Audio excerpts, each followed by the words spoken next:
Bueno, audiencia de Caceroleando, Cacerolovers. Hoy nos encontramos con Luciana Cadagia, no solamente una filósofa muy sugestiva, digamos, para toda la línea de pensamiento latinoamericanista, de quien hemos hablado y mencionado en algunos de nuestros episodios, sino también una persona que está constantemente pensando la política desde el quehacer, desde cómo diversos sectores populares podemos organizarnos y responder ante, digamos, la coyuntura que estamos sobre todo viviendo en nuestro país. Entonces, Luciana, muchas gracias por atender al llamado de Caceroleando y bienvenida a este diálogo.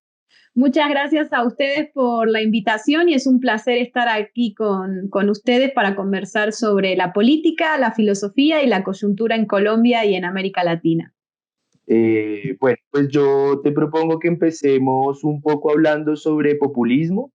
Eh, pues tú definitivamente tienes una trayectoria académica bastante larga, no solamente en tus estudios, sino tus publicaciones que son bastante ricas, ¿no? Sobre todos estos temas de tus líneas de trabajo. Pero digamos que para la opinión pública, sobre todo en Colombia, hay una entrevista que es como con la que tu trabajo se da a conocer mucho más, que es en 2018 una entrevista que te hace La Silla Vacía, justamente como en época de elecciones presidenciales, en la que la palabra populismo estaba por todo lado, los medios de comunicación, un poco en el discurso público, tratando de encasillar y de explicar la propuesta política de Gustavo Petro y todo lo que evocaba su candidatura presidencial. Empieza a surgir pues la utilización y la exacerbación de esa categoría de populismo, obviamente muy ligada hacia cómo los medios de comunicación la presentan, ¿no? Y es el populismo casi que como un sinónimo de demagogia y no como una apuesta política, como tú la dimensionas. Entonces creo que me parecería muy importante que partamos de ahí, de pronto que le puedas dar a la audiencia de Caceroleando algunas pinceladas sobre lo que implica tu propuesta del populismo, que definitivamente se desentiende, digamos, de ese pensamiento hegemónico que está en los medios de comunicación, de esta manera de entenderlo, pero que también nutre muchísimo y también problematiza, digamos, los estudios de Laclau, de Chantal Mouffe, que son una línea, digamos, importante, influyente en el pensamiento latinoamericano. Entonces, sí, si podemos partir de ahí, sería muy chévere, Luciana. Claro, me parece genial.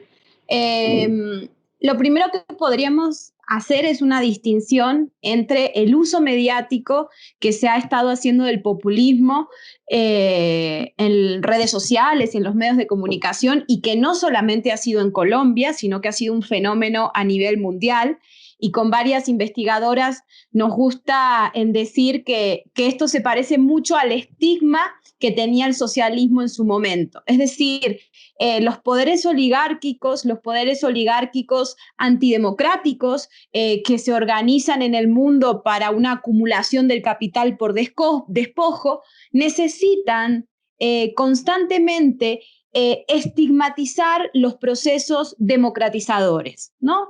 Y en lo que se ha dado, digamos, lo que ha sucedido en esta última década es que la palabra estigmatizante para condenar a los procesos democratizadores ha sido el término populismo. Pero, y yo ahí marco un matiz con respecto a lo que vos dijiste antes, y es lo siguiente, yo no creo que los medios de comunicación produzcan pensamiento, a lo sumo producen sentido común, ¿no? Y este sentido común producido por los medios de comunicación de naciones mundiales han tenido la finalidad de crear una identificación entre populismo y autoritarismo como una forma de generar un temor en la población. Y eso, como te decía, lo hemos visto en Colombia y en otros países. Y no, desde el ámbito de la academia a la que yo pertenezco, donde llevamos muchas décadas estudiando el proceso del populismo, nos pareció en ese momento y nos sigue pareciendo importante cuando hacemos una intervención en lo público, porque nosotros no estamos todo el tiempo haciendo intervenciones en lo público y en los medios de comunicación, sino que muchas veces o la mayoría del tiempo estamos en nuestras bibliotecas investigando, ¿no? Pero cuando hacemos esa irrupción en lo público, sí nos interesa mostrar cuán irreflexivo es el uso actual del populismo y cuán tendencioso es. Y para mostrar cuán tendencioso y cuán irreflexivo es, nos gusta echar mano de la historia y mostrar desde la historiografía latinoamericana, no voy a decir mundial porque implicaría hacer muchos matices, pero sí desde la historiografía latinoamericana, los procesos populistas en América Latina han sido procesos democratizadores. Es decir, ha sido la forma en que la democracia se ha materializado en este lado del continente americano. Y cuando decimos que ha sido la manera en que la democracia se ha materializado, estamos diciendo dos cosas. Por un lado, es el modo en que se organiza el poder popular, es decir, la organización popular de base, los oprimidos de la historia, esto es, los indígenas, los campesinos, las clases populares, las mujeres, alrededor de la figura de liderazgos, pero también es la manera en que las instituciones republicanas se han organizado en América Latina. Entonces, claro, nuestra responsabilidad como investigadoras, que además tenemos una posición política, porque no creo que exista la academia sin posiciones políticas, a lo sumo los que se consideran apolíticos lo que hacen es invisibilizar sus posturas, pero lo que decía, las investigadoras que marcamos nuestra posición política y que tenemos una responsabilidad histórica, cuando entramos en la escena de lo público y de lo mediático, es necesario recordarle a nuestros pueblos, a los medios de comunicación, a los políticos, todos estos legados o acumulados históricos que se han ido configurando alrededor del populismo. Y al mismo tiempo, alrededor de los desafíos actuales que tiene el populismo con respecto a la necesidad de profundizar el antirracismo, la necesidad de profundizar el feminismo y la necesidad de profundizar una forma de vida en la Tierra que sea sostenible y no que nos lleve a la autodestrucción como parece hacerlo el capitalismo contemporáneo. Ok, ok. Nos hablabas ahora no solamente, digamos, de tu trabajo en particular, sino de la pertenencia a una línea o a un grupo de investigadoras, digamos, que está tomando todos estos elementos que pones sobre la mesa. Para nosotros ha resultado muy sugestivo un trabajo que haces con Valeria Coronel, perdón, en el que hablas sobre populismo, republicanismo y lo plebeyo. Y digo que nos ha resultado sugestivo justamente porque tanto en tu trabajo como en el de ella es muy rico ese elemento de mostrar la línea que une a la democracia con el populismo y cómo justamente esta manera de entender lo público a partir de este republicanismo plebeyo latinoamericano, pues se pueden unir dos elementos que en otros sectores de la academia no son posibles de unir como populismo y democracia. Entonces quisiera pedirte que entremos un poquito a hablar de eso. ¿Qué une al populismo con el republicanismo? ¿Cómo podemos entender la conexión entre esos dos términos? Es que si nosotros vamos, de nuevo, si nosotros vamos a la historia y vemos el momento histórico en el que emergen los procesos populistas, es un momento de muchísima debilidad de los estados oligárquicos. Los estados oligárquicos en toda América Latina, tras las independencias, se han caracterizado, a pesar de ser espacios contenciosos, se han caracterizado por la lógica institucional del despojo, ¿no? Despojar a los indígenas, a los negros, a los campesinos, a las mujeres, despojarlos de su derecho a la tierra, a la educación, a la salud, a la cultura, etcétera. Por lo tanto, el Estado oligárquico funciona como un mecanismo de poder de unos pocos para unos pocos, destruyendo la institucionalidad para las mayorías. La irrupción de los populismos de esa parte del siglo XX en América Latina, que los más conocidos son los de Getúlio Vargas en Brasil, Lázaro Cárdenas en México, Perón en Argentina, pero también hay otras experiencias en la zona del Caribe y andina que muchos investigadores suelen trabajar de manera no tan conocida. Lo cierto es que ahí se empieza a construir una estatalidad en oposición al Estado oligárquico, es decir, se empieza a configurar una estatalidad de corte popular, donde la institucionalidad y los derechos no son un privilegio de unas minorías, sino que son para la mayoría. Y no solo para la mayoría, sino que esa mayoría, es decir, los sectores oprimidos, los sectores subalternos, empiezan a participar de la vida institucional. Por lo tanto, los populismos son una forma de, en nuestros países de América Latina, son una forma de construcción de institucionalidad de carácter plebeyo.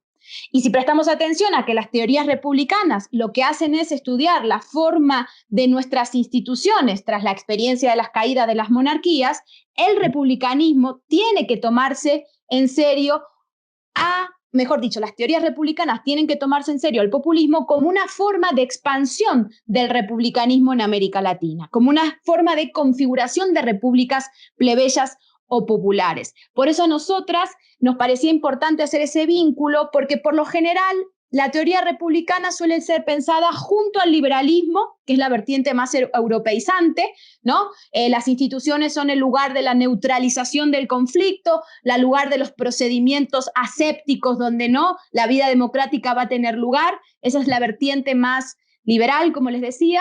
También ha habido una aproximación a la teoría republicana desde el socialismo, es decir, incluso se va a los escritos del joven Marx, que ya pensaba el republicanismo, y se piensa cómo el socialismo puede configurar una forma de república, pero lo que no se estaba explorando del todo, quizás pocos casos como el de Eduardo Rinesi o Carlos Vilas, casi no se había experimentado una lectura republicana del legado populista, es decir, ver cómo el populismo de alguna manera expande la experiencia republicana, y no solo eso, sino que si prestamos atención desde las independencias democráticas en América Latina y el Caribe hasta ahora, han sido ciclos de republicanismo oligárquico y republicanismo plebeyo. Por lo tanto, el populismo, y eso es lo que queríamos mostrar con Valeria y hacer énfasis, el populismo es un ciclo más de esas experiencias republicanas plebeyas, ¿no?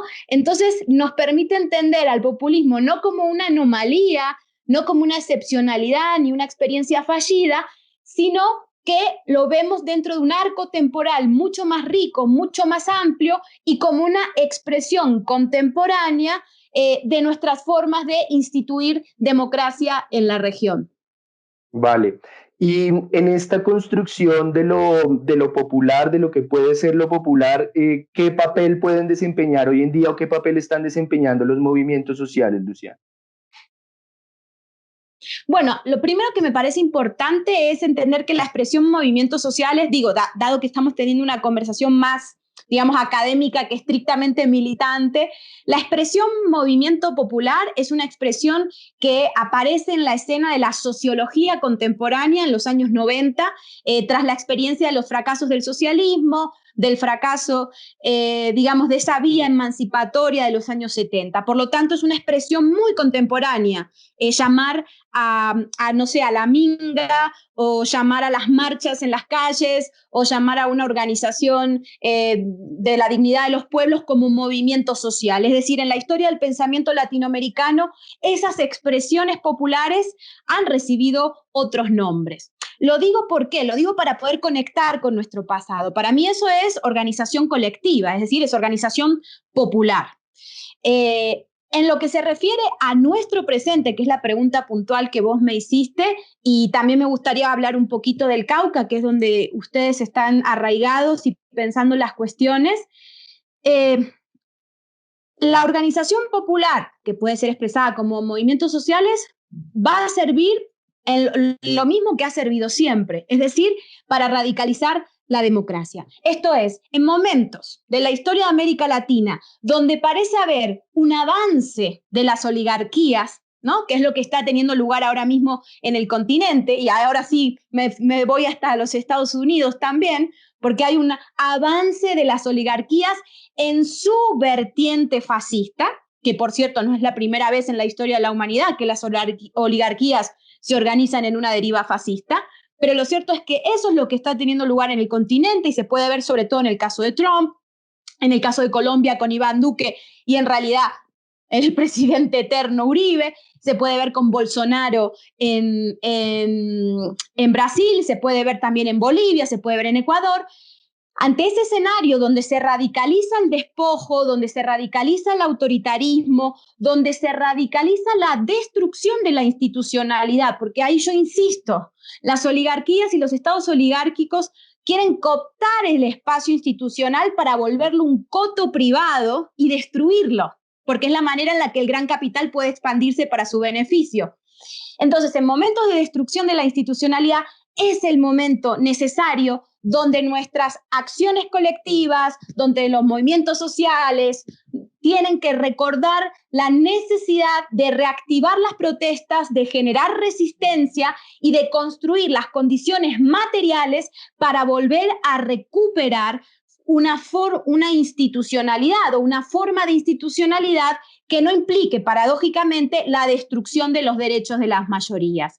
Entonces, este es un momento de resistencia no solo en Colombia y no solo en el Cauca, sino en la región. Es un momento de resistencia de las bases populares y en esa resistencia no tiene que haber solo un repliegue, sino que es necesario que ejerzamos mucha imaginación política para, por un lado, pensar qué mundo queremos, porque yo sí creo que América Latina es el lugar donde estamos imaginando el futuro, pero al mismo tiempo necesitamos crear las condiciones materiales para pensar cómo recuperar esos espacios institucionales y cómo radicalizar la vertiente plebeya de esos espacios institucionales. Sí, y creo que ahí el Cauca, o pensando nuevamente desde aquí, desde Colombia y desde la coyuntura y sobre todo desde el tema de nuestro episodio que es el Cauca, pues ahí desempeña un rol central, ¿no? Porque digamos que no es solamente una organización popular que funciona de manera reactiva, sino que también, digamos, algunos agentes sociales como por ejemplo la ONIC, o principalmente en cuestiones del Cauca, el CRIC ha servido como articulador, ¿cierto?, de muchas demandas que no son solamente del pueblo indígena, sino que también son de los pueblos negros, también de los pueblos campesinos, pero que encuentran en el CRIC una manera de articular sus demandas y de sumarse, ¿no?, en esa construcción de lo popular desde el Cauca. Digamos, desde tu perspectiva, ¿cómo podríamos entender o cómo podríamos proyectar este tema de la articulación de estas organizaciones populares en Colombia que a veces incluso dentro de la misma militancia o academia de izquierda se es muy crítico, ¿no? Y se dice que nos va a costar mucho la posibilidad de articular una agenda o un proyecto político que nos represente. ¿Cómo ves tú esa perspectiva, digamos, en este momento en el país? Me parece que desde la teoría republicana y la teoría populista, donde muchas académicas, y uso el femenino en sentido genérico, donde muchas académicas e investigadoras nos reconocemos, encontramos mejores elementos para pensar la realidad nacional o plurinacional colombiana que lo que puede aportar, y eso en Cali lamentablemente está muy extendido, lo que puede aportar la teoría decolonial, ¿no? Porque la teoría decolonial tiende a pensar la experiencia indígena, la experiencia afro, desde dos puntos de vista. Por un lado, desde una idea de autenticidad, y una idea de autenticidad imaginada que no se corresponde con los procesos populares históricamente instituidos, sino que es una especie de fantasía cristiana de un Edén que ha tenido lugar y que la llegada de los españoles ha corrompido sin más. Obviamente que la conquista ha tenido lugar, la conquista es algo a condenar y en eso nos reconocemos, pero lo que nos parece problemático es reivindicar estos Edenes del pasado que los describen de un modo excesivamente ficcional. Y por otro lado, la teoría decolonial lo que hace es caer en particularismos, ¿no? Es decir, el movimiento indígena debe defender su propio proceso indígena y quedarse ahí. El movimiento negro defender su proceso negro y quedarse ahí. Y a nosotras nos parece que falla la teoría decolonial. En primer lugar, porque si nos quedamos en el particularismo, el gran capital va a seguir avanzando en su proyecto universal. Y nosotros lo que vamos a quedar es replegados en unas lógicas identitarias. Y en segundo lugar, ni siquiera es así como funciona la organización popular de los indígenas, de los negros, de los campesinos, de las mujeres. Porque si prestamos atención, por ejemplo, al mismo discurso de Francia Márquez y lo que Francia Márquez ha propiciado, ella tiene una vocación universal. Ella quiere ahora mismo postularse a la presidencia de Colombia. Es decir, es una lucha antirracista, es una lucha liderada por las comunidades negras, pero tiene una vocación de llevar a la humanidad hacia un mejor futuro. Es decir, esta vocación universalista que ejerce, por ejemplo, Francia Márquez, es una vocación universalista plebeya. Es un universalismo plebeyo el que permite configurar estos movimientos populares actuales. Cuando escuchamos el discurso de muchos líderes indígenas de las mingas en Colombia, que han tenido lugar el año pasado y que están empezando a tener lugar también allí se habla el lenguaje de los derechos, el lenguaje del territorio y el lenguaje desde el cual se quiere expandir una república más igualitaria para todos los colombianos.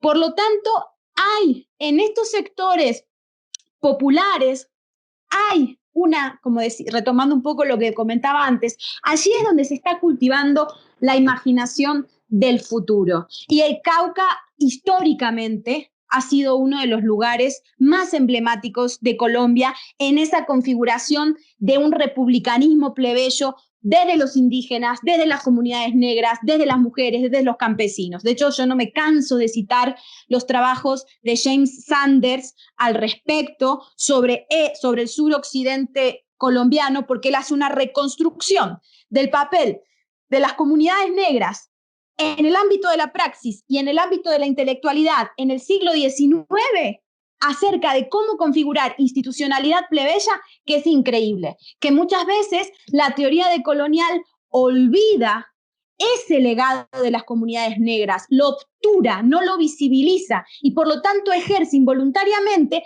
un poder colonial en un ejercicio de querer descolonizarse, porque obtura, olvida esos procesos populares tal y como se fueron configurando en la historia de Colombia y el papel clave que tuvieron para imaginar la república, no solo en Colombia, no solo en la región, sino para imaginar el concepto de república en el mundo, el concepto de república, el concepto de modernidad, es decir, imaginar la posibilidad de la materialización de la igualdad, de la libertad y de la fraternidad en un sentido genuino. Ese sector del suroccidente colombiano, al igual que otros sectores en otros lugares de la región latinoamericana y del Caribe, han construido esa imaginación de democracia, republicanismo y modernidad con el que hoy nos manejamos. Pero como muchas veces América Latina, por nuestro legado colonial, tendemos a creer que somos secundarios, accesorios, somos malas imitaciones, nosotros mismos nos rechazamos a ver nuestra propia historia y a ver lo que nosotros mismos hemos generado en esto que le damos en llamar el mundo, ¿no? Entonces, me parece muy importante reconectar con nuestro pasado de otra manera, no tanto, y no estoy negando el término ancestralidad que las comunidades negras e indígenas usan, sino que estoy rechazando el término ancestralidad tal y como la teoría decolonial lo emplea, porque tenemos que conectar con nuestro pasado, pero no lo podemos conectar con nuestro pasado de una manera unilateral y abstracta, sino que nos tenemos que conectar de manera material y concreta, es decir, prestar atención a qué es lo que hemos hecho y cómo es que hoy estamos aquí y cómo es que los pueblos en América Latina, en Colombia y en el Cauca siguen, a pesar de la irrupción violenta del gran capital, siguen resistiendo y siguen imaginando futuro. Esta, digamos, perspectiva universalista de lo plebeyo y de la construcción, digamos, de ese pensamiento republicano que describes, digamos, en este movimiento popular de hoy día, es una pregunta que me acaba de surgir. Esta perspectiva universalista, perdón, puede ser un elemento diferenciador del movimiento popular de hoy en día al movimiento popular, digamos, de hace 50 años, de la época de la Guerra Fría, que de pronto tenía una perspectiva más blanco-mestiza y en la que ciertos elementos de estas culturas populares, de lo indígena, de lo negro, no tenían tanta cabida. Pienso un poco en los referentes que mencionabas hace un instante de los populismos en Latinoamérica, que si bien tenían lugar para lo popular, pues, insisto, tenían una tendencia más hacia lo blanco mestizo. No sé si, digamos, de ciertas dimensiones, lo que hizo el proceso de Hugo Chávez en Venezuela, el proceso, por supuesto, de Evo Morales en Bolivia, el proceso de la Revolución Ciudadana en Ecuador, han abierto las puertas, digamos, a una discusión más sobre lo intercultural, sobre esos legados republicanos y democratizadores en las culturas negras e indígenas. ¿Puede ser un elemento ahí o no mucho? Me parece interesante el planteamiento y yo ahí marcaría algunos matices. En primer lugar, digamos, la lucha colectiva, la lucha popular en América Latina, históricamente se ha configurado desde una heterogeneidad, es decir, desde la conquista hasta ahora, la lucha indígena, la lucha negra, la lucha de los campesinos ha estado presente y ha habido diferentes momentos de la historia latinoamericana donde se ha construido y donde se ha querido construir formas de institucionalidad teniendo presente la dimensión indígena, la dimensión negra, la dimensión campesina, etcétera.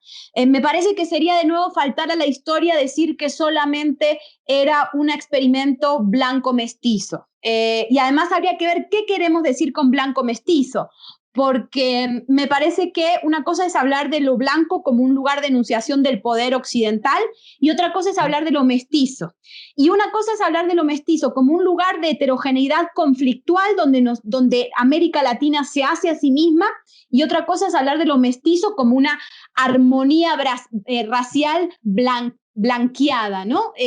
Yo reivindicaría la primera noción de mestizo, es decir, como un lugar de conflicto, como un lugar contencioso donde tiene lugar la experiencia de contrabando, intercambio en América Latina. Yo no descartaría ese término, porque si no, de nuevo caemos en unas ideas de pureza y de otredad que se acercan más a las tesis del nacionalsocialismo que a las tesis de nuestros legados críticos latinoamericanos.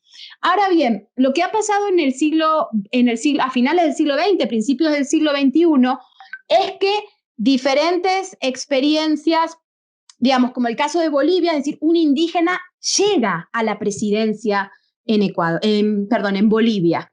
Y hay un proceso donde se toma mucha más conciencia de nuestro legado indígena en la construcción de proyectos culturales e institucionales en Bolivia, en las constituyentes andinas, Bolivia, Ecuador y Venezuela.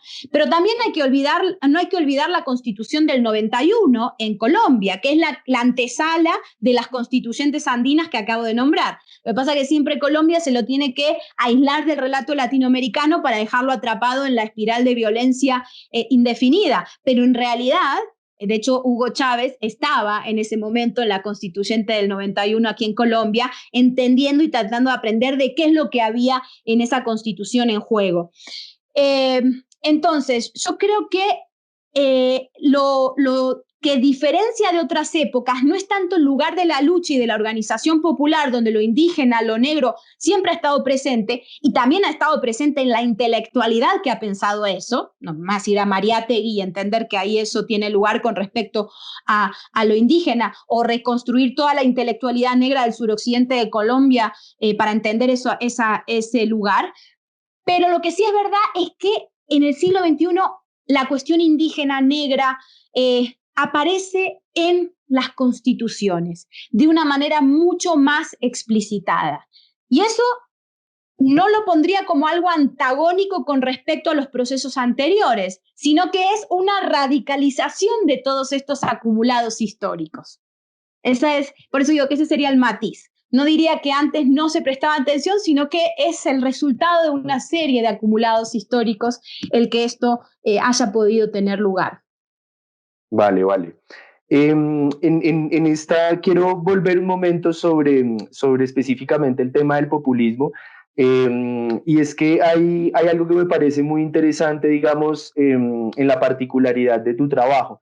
Y es que mientras uno mira otras líneas de la investigación sobre el populismo en términos de construcción de lo político, Por ejemplo, por citar algo que es muy reconocido para varios de nuestros oyentes, el trabajo de Chantal Mouffe. Ella incluso abre un populismo que puede ser en clave progresista o que puede ser en clave reaccionaria, ¿no? Es como a grandes rasgos parte de lo que, de una de las tesis que ha tratado de defender y de posicionar en los últimos años.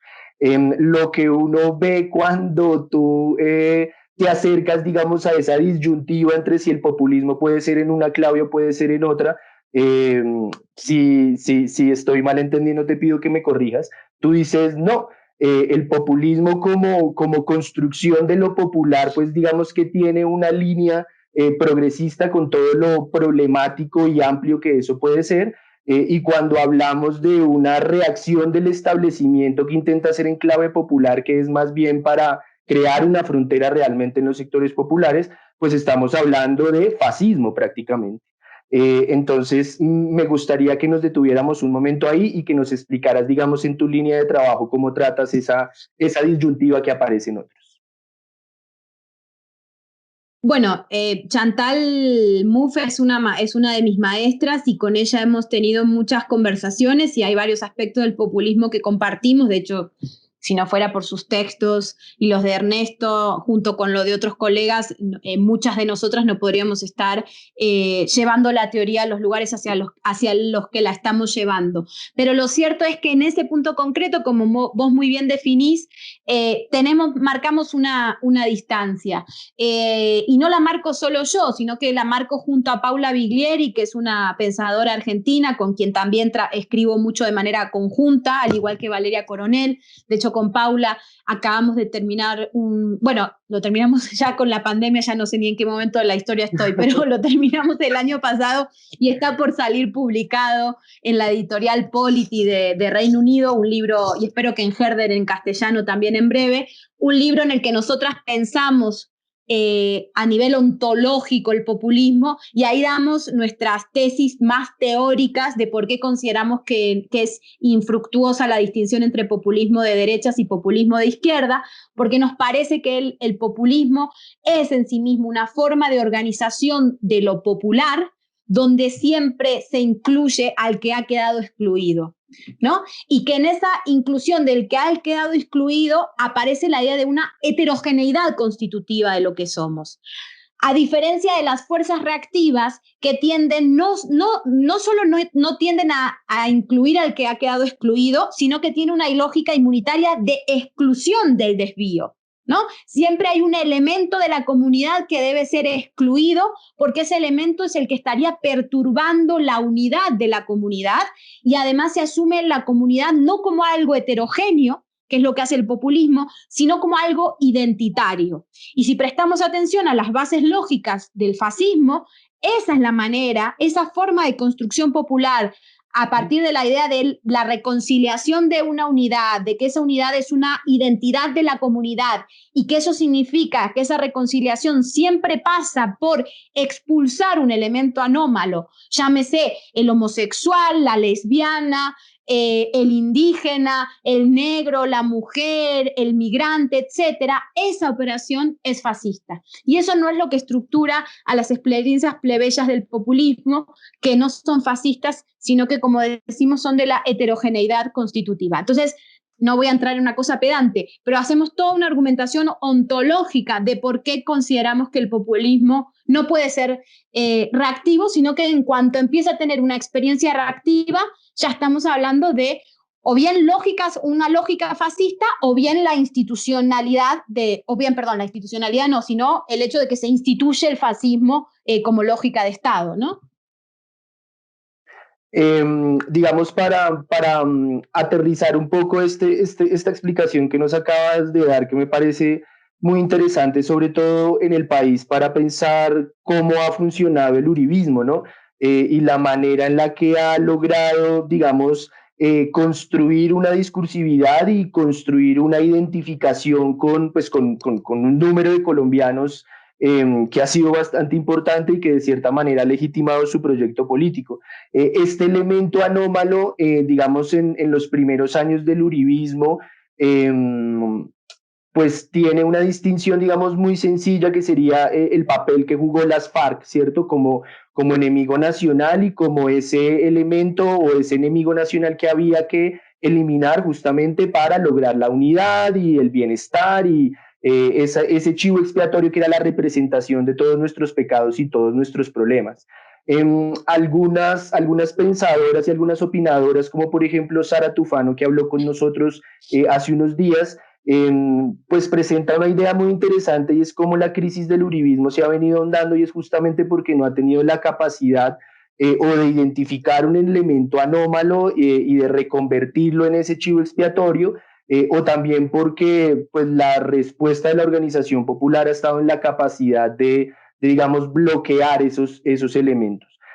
¿Tú cómo ves que ante este problema, si es que lo hay, que tiene la articulación discursiva del uribismo en este momento, cómo ves que está tratando de replantear y de volver a su línea, digamos, eh, anterior, sí, que era, digamos, ese discurso tan sugestivo en el que el enemigo desempeñaba un elemento fundamental? Por lo general yo suelo coincidir con Sara Tufano y esta no es la excepción. Y en ese sentido me parece muy buena su reflexión sobre la incapacidad que tiene el uribismo para crear el significante de quién es el nuevo enemigo interior, a tal punto de que el uribismo pareciera estar desbocado, en el sentido de que a veces incluso parece que el pueblo colombiano en su conjunto es el enemigo interior, ¿no?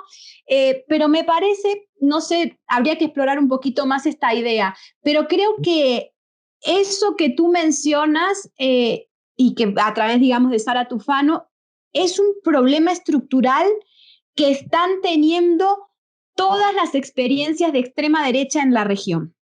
Es decir, las experiencias de extrema derecha de la región no están pudiendo construir una propuesta hegemónica. Es una especie de expansión de despojo y, o sea, una lógica de despojo y expansión del capital ya sin ninguna construcción simbólica que les permita una hegemonía, que les permita un relato para sostenerse. Eso lo podemos ver en Brasil, lo podemos ver en el caso de Bolivia, lo podemos ver en el caso de Ecuador. Entonces me parece que hay algo de época de cómo está funcionando la extrema derecha en una especie de huida hacia adelante, en plan como estamos en el final de los tiempos, le vamos a meter el acelerador y ya ni siquiera vamos construyendo un proyecto cultural o vamos construyendo una serie de significados que nos permitan tener una hegemonía. Ahora bien, y ese es un temor que yo tengo, lo que no alcanzo a vislumbrar es si esto que ahora estamos viviendo como un punto flaco de la extrema derecha en la región es sencillamente que no saben qué hacer y no se están pudiendo reinventar, o si están experimentando una nueva fase en donde ya ni siquiera les hace falta configurar una hegemonía simbólica, donde directamente estamos haciendo coincidir en términos psicoanalíticos la expansión del capital con lo real. ¿No? Lo real lacaniano, lo real como es el lugar ciego desde el cual todo se engendra, pero ya ni siquiera se necesita simbolizar. Y eso es lo que yo no termino de ver con gran claridad. Si estamos en un momento de extrema debilidad de la extrema derecha, valga la redundancia, o si se está produciendo, porque siempre los laboratorios de la política mundial se producen en las disque periferias, como fue el neoliberalismo en Chile.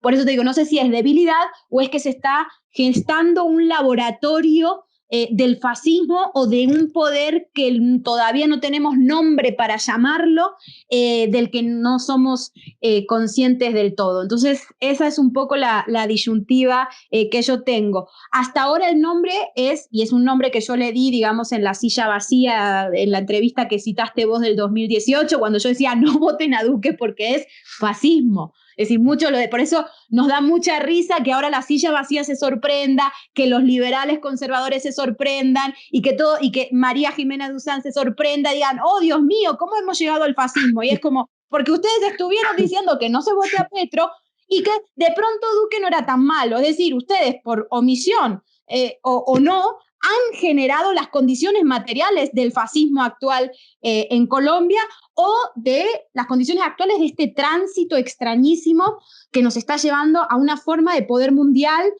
del que todavía no tenemos palabra para nombrar.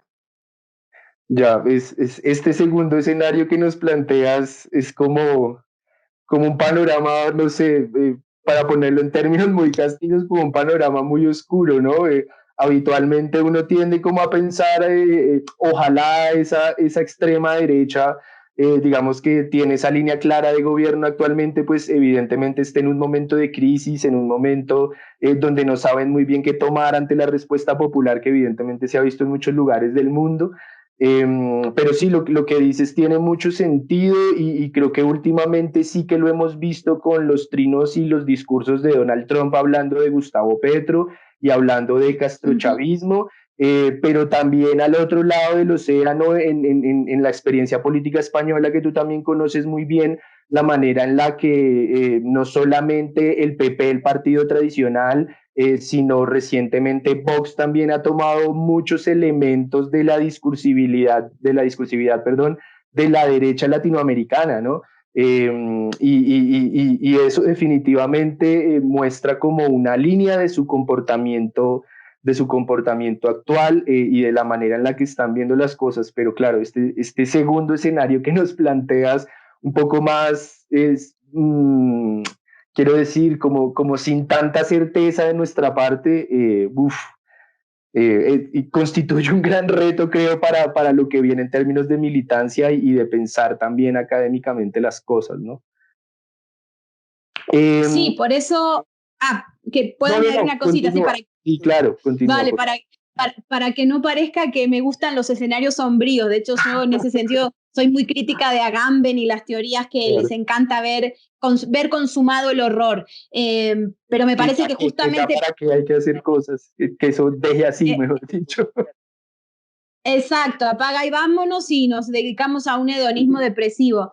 Pero no, lo que yo creo es, digamos, este es el laboratorio, esta incertidumbre que acabo de mencionar, un poco a ciegas, es el laboratorio que está ensayando la oligarquía mundial. Pero por suerte, en la historia de la humanidad nunca nada está dicho.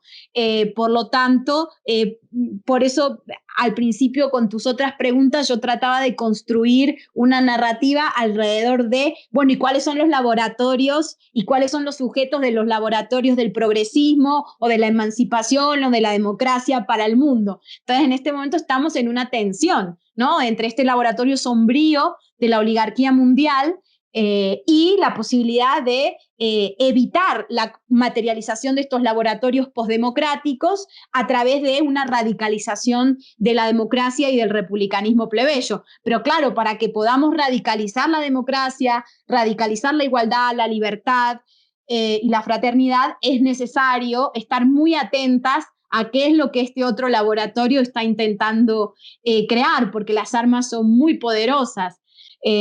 Como siempre lo han sido en la historia de la humanidad. Digamos que lo que está sucediendo no es nada nuevo. Como decía el viejo Aristóteles, es la historia de los opresores y de los oprimidos, que a lo largo de la historia de la humanidad se le ha puesto en distintos nombres. Pero hay, como decía Maquiavelo, hay humores están los humores de quienes siempre quieren el privilegio para sí a costa de las mayorías, y está quienes queremos construir una forma de humanidad donde podamos convivir todos. Y bueno, esa es la historia de nuestros conflictos. Y los liberales en medio quieren hacer como que no existe la oligarquía y como que formalmente las democracias pueden ser para todos, pero luego en la práctica, como lo muestra muy bien Claudia López en el caso de Bogotá, en realidad es un despojo de las oligarquías frente a las mayorías. Sí, de acuerdo. Es también un poco, estaba pensándolo un poquito en términos de Gramsci, ¿no? Y es como esta extrema derecha que teníamos en los últimos 25, 30, incluso más, yéndonos hacia el proyecto que empieza a mover a nivel mundial Margaret Thatcher y todo lo que implicó su influencia para las derechas en el mundo. Como que eso no acaba de morir, como que la propuesta del mundo alternativo no acaba de nacer, y ahí surgen los monstruos, ¿no? Un poco pensándolo en términos de Gramsci y vaya monstruos justamente que estamos viendo con este tema de la incertidumbre. Pero creo que ese momento entre eso viejo, entre esto nuevo, entre esta incertidumbre, pues también da paso a que surjan propuestas bastante sugestivas, interesantes y aterrizadas en el contexto, ¿no? Y aquí creo que me parece muy valioso algo sobre tu propuesta que hablábamos hace unos días con mis compañeros y compañeras, y es la articulación que haces o el vínculo que propones establecer entre el populismo y el feminismo, que es otra cosa que digamos, es imposible imaginarse siguiendo los estudios habituales que se hacen sobre el populismo. Entonces te quería pedir el favor, ya para que empecemos a cerrar un poco la conversación del día de hoy, si nos puedes hablar un poco sobre esa propuesta tuya entre populismo y feminismo. Antes de hablar de la propuesta, me gustaría reconectar con algo que vos acabaste de decir y me pareció muy bueno. ¿No? Vos decías recién que lo viejo no acaba de morir y lo nuevo no acaba de nacer. Lo que pasa que creo de nuestros legados de izquierda o progresistas, dependiendo en qué contexto estemos, lo vamos a llamar de una forma u otra, me parece que una de nuestras tareas es justamente entender que eso nuevo que queremos que nazca tiene que ver con el modo en que nos conectamos con nuestro propio pasado. Ok, Tiene que ver con la posibilidad de tener memoria histórica. Tiene que ver con la posibilidad de reconectar con los propios pasados y con los pasados latinoamericanos para entender lo que decía al principio, y es el papel que América Latina ha tenido siempre en la imaginación de la modernidad, de la democracia y el republicanismo, como conceptos que se manejan no solo aquí en la región, sino en el mundo. En la medida en que tengamos presente o conciencia histórica de cuál ha sido nuestro papel histórico en el mundo, que ya. eso implica reconectar con el pasado, más fortaleza vamos a tener para entender qué es eso nuevo que debemos propiciar. Porque, bueno, en esto yo soy muy romántica, no romántica en el sentido convencional, sino en el sentido de tradición de filosófica. Es en la repetición del gesto, es en la repetición del gesto de la independencia, es en la repetición del gesto de la revolución de Haití, es en la repetición del gesto de los populismos del siglo XX, es en la repetición de los gestos plebeyos de institucionalidad y estatalidad popular donde va a aflorar lo nuevo. Ahora bien, yendo a lo que vos me planteabas, para no extenderme demasiado, no solo yo, sino con otras colegas, y Ok, estos sí colegas solo mujeres, porque a los hombres les cuesta horrores, y sobre todo a los hombres que trabajan en el populismo, consideramos que para que eso nuevo pueda florecer es necesario articular los dos lugares de la praxis política que ahora mismo están teniendo lugar en nuestro continente, que es el populismo y el feminismo. El populismo como una forma de organización popular y el feminismo como una nueva lógica de estar unas juntas a las otras en la destrucción del patriarcado. Solo en la articulación de esas dos experiencias plebeyas es como en ese encuentro y no en esa enemistad es donde vamos a encontrar las claves para el futuro. Eso es lo que muchas de nosotras estamos trabajando, porque en este momento el feminismo se articula de manera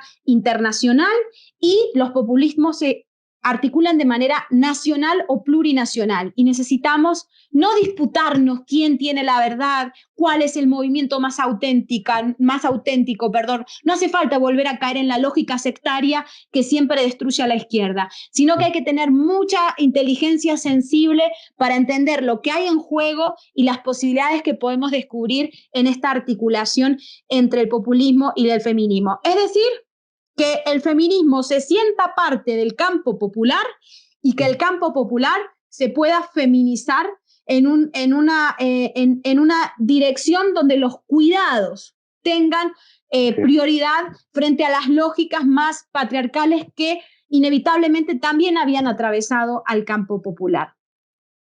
Vale. No, no, me disculpo de antemano si lo que voy a decir es una total brutalidad, pero esto que acabas de explicarnos quisiera traerlo como hacia un ejemplo. O sea, no quiero, no precisamente hablar como de un estudio de caso de lo que nos estás contando, sino, digamos, tratar de llevarlo al campo de la experiencia, por decirlo de alguna manera. No sé si de pronto a través de un ejemplo de algún liderazgo o de alguna articulación política o de alguna agenda política, nos podrías como eso, como esto traducirlo desde la experiencia del activismo, de la movilización o de una propuesta que tú creas que empieza a pensar en estos términos de articular el populismo y el feminismo. Bueno, me parece que una cosa son las expresiones de deseo que uno puede elaborar en la teoría, pero me parece que luego la praxis misma va mostrando sus propias dinámicas, ¿no? Si vos me preguntás dónde yo veo esas articulaciones entre feminismo y el campo popular, por ejemplo, yo creo que el caso de Francia Márquez es un caso clave, es decir, me parece que la articulación entre el feminismo y el campo popular pasa precisamente por el hecho de que desde el campo popular cada vez surjan más liderazgos de mujeres. Ok. Y no solo surjan más liderazgos de mujeres, sino que el campo popular tome en consideración el problema de los cuidados. La lógica del cuidado como una forma de organización política. A mí me llamó mucho la atención, por ejemplo, en el caso argentino, cuando empezó la pandemia, el Estado argentino, a través de Alberto Fernández, que obviamente no era un liderazgo femenino, pero lo cierto es que desde un Estado popular, se empezó a hablar de la necesidad de los cuidados. Ese también es otro ejemplo de encuentro entre una tradición nacional popular que empieza a usar la lógica de los cuidados como una lógica que debe organizar al Estado. Y por lógica de los cuidados nos referimos a que los trabajos históricamente feminizados que habían sido considerados como de segunda mano se han visto prioritarios en la pandemia. Y no solo se han visto prioritarios, sino que se les ha dado el lugar que merecen. A diferencia quizás de Ecuador, que en medio de la pandemia, a los médicos, que suele ser considerado, a los hospitales, la salud, que suele ser considerado una lógica feminizada, en Ecuador empezaron a despedir médicos y enfermeras. Es decir, esos son los matices que podemos encontrar. Pero también en el Ni Una Menos. En el Ni Una Menos hay una tensión entre las mismas compañeras. Tenemos tensiones acerca de cómo entender el Ni Una Menos, si como una fuerza del populismo o como una fuerza autonomista que no se contamina del campo popular. Es decir, ahí es donde, digamos, te di como 3 ejemplos: liderazgo femenino, estado de los cuidados y debates al interior del movimiento de Ni Una Menos alrededor de América Latina. Vale, perfecto. Pues creo que aquí podemos cerrar, Luciana. Ha sido una conversación de verdad muy sugestiva y muy interesante para nosotros. Estaba aquí revisando, digamos, el temario y sí, de verdad queremos agradecerte por tu tiempo, por tu disposición. Creo que ha sido un aprendizaje muy valioso y bueno, de verdad una maravilla haber podido hablar contigo. No, más bien gracias a ustedes y la verdad que las preguntas han sido extremadamente lúcidas, que han llevado el debate a todos estos lugares y me alegra mucho que estén armando este tipo de podcast, que estén pensando juntos y que estén pensando de esta manera porque en ustedes está el futuro. Así que ánimo y adelante. Gracias, Luciana. Tú también, o sea, quisiera también como expresar, a veces me cuesta la admiración y digamos esto que tú nos acabas de decir, te lo devuelvo en términos de tú también adelante, porque en líneas como las que tú propones es que justamente encontramos mucha motivación y muchas luces para poder emprender proyectos como este. De verdad, muchas gracias. Vale, buenísimo. Gracias por tus palabras.